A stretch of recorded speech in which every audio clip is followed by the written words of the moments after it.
Bills offensive tackle Spencer Brown, joining us as part of the Tim Hortons player appearances, which on One Bills Live are presented by Tim Hortons, the official coffee of the Buffalo Bills. And we were just talking to Spence before the break because you didn't play in that Week 11 game. How much are you kind of jonesing to get a look at these guys? Yeah, super excited to get it going here this weekend and know who they are. You know what you're up against. So going to that regular season game is sad to not be able to help out, but Vanny stepped in and look forward to this weekend. Yeah. Almost 2 years in a row. The game you missed was really the only man game you guys lost for 2 years, really. Mm-hmm. The Week 18 game. I'm the weak link. You're the weak link, right? You missed one game in 2 years.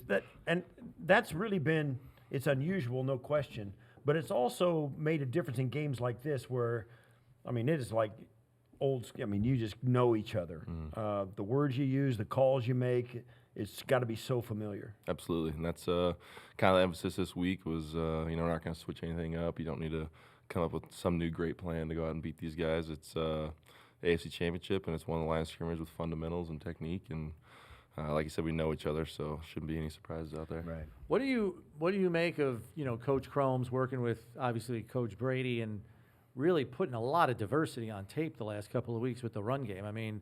All of a sudden, you got Reggie back there in true eye formation. You're running pitches and tosses, inside zone, duo. Like, you guys are putting a lot on tape here at the end of the season. How much do you feel that kind of helps you in diversifying the run game the way you guys have? It helps a ton, just, making the same thing look like a bunch of different things or the other way around. But that comes from upstairs and comes down to us players after that. But, all that stuff was installed months ago. Yeah, and, but you still got to execute it. Exactly. So that's where the technique and just communication from what they want to see, and what us to do. It's just it flows really well, and like I said, all that stuff was already installed. So it's just the guys we have in the room can just line up and say, okay, we're doing this, perfect, and then we just go from there. Yeah. So that's a good room, good coaching staff, and very pleased. You guys, you've been here 4 years, so you get what I'm saying. This is a little bit, or how much like a division game is this? You play these guys twice a year, every year.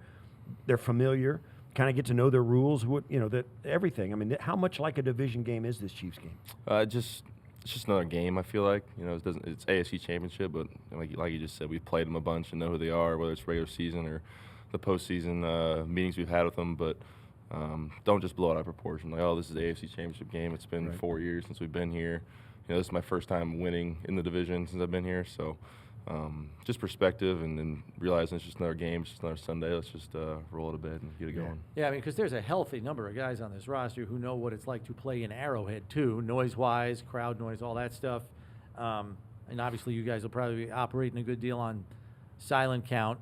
It's been a couple of weeks. How do you guys kind of manifest that in practice to kind of refamiliarize yourself? Okay, we're back on silent this week because we're on the road, and how quickly does that just kind of, okay, got it? Like, is it a couple of series in practice? Like, okay, yeah, I remember this. Let's. Yeah, we just got done with our walkthrough, and that was, we were on cadence just for a little bit because today's the run install portion of it. So it's all under center, and Josh has a good cadence with that. But when you do go into pistol and things like that, you go to the silent count. But that's just all things that just slightly mentioned, like, oh, hey, remember we're going to be on silent count today. And it's pretty obvious we're playing in Arrowhead, so it's going to be loud. Right. Everybody knows that. I went to Arrowhead games when I was younger and played there a handful of times. So atmosphere is always great, but in the playoffs it should be even better. Yeah. How much of this Spagnuolo defensive system, you kind of seen everything, but it really comes down to him giving you something when you don't expect it. You've seen it, but that's not when you expected him to run it or that kind of thing, because there is such familiarity.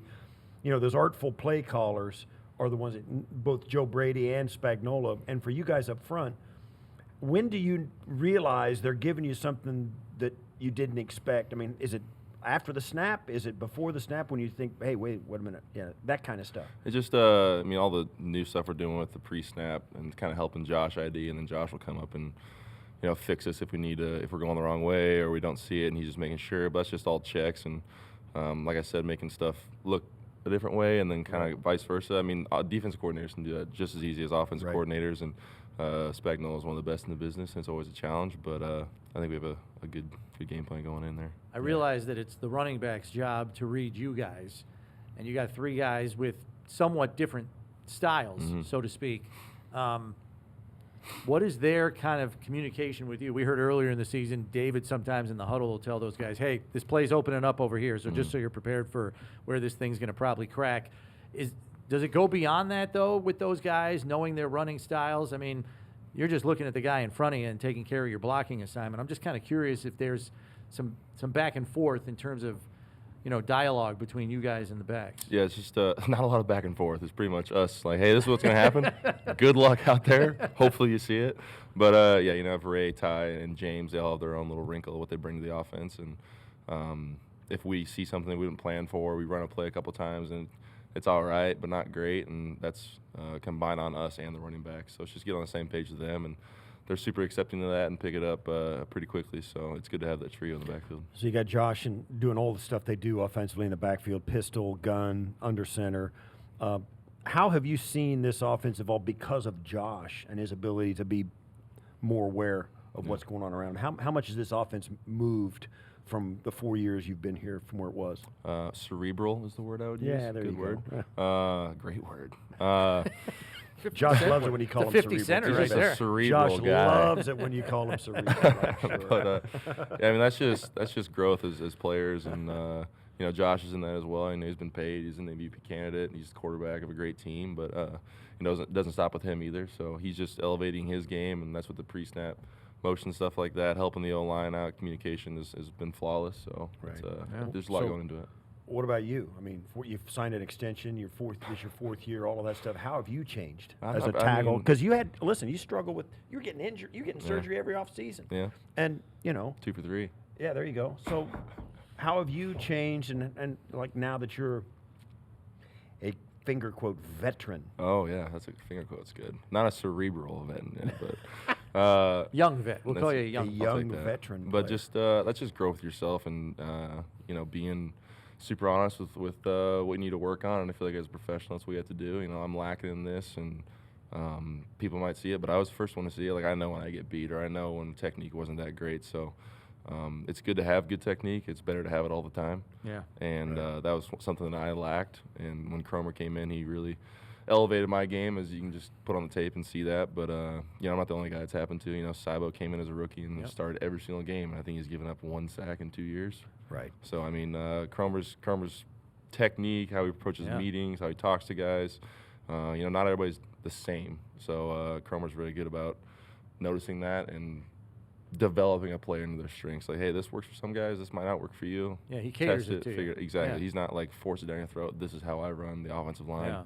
Yeah. He knows we're all different, and whatever gets us 5 working best together is. And Saibo had a heck of a game. He had some one-on-ones with Jones, and he did pretty dang well. I mean, he's always been good at anchoring and stuff, but yeah, he held his own in that one for sure. He's got He's the a anchor. tree star. Yeah. He's got the anchor. He doesn't have any arches in his feet. No, That's why he's got the anchor. when he's walking out of the cold tub. got you're elephant like, feet. He was here 5 minutes ago, because you can just see the footprints down the He's got hallway. elephant feet. He doesn't have any arches. His footprint is round. Yeah, right? exactly. It's a triangle. Steve. Yeah, exactly.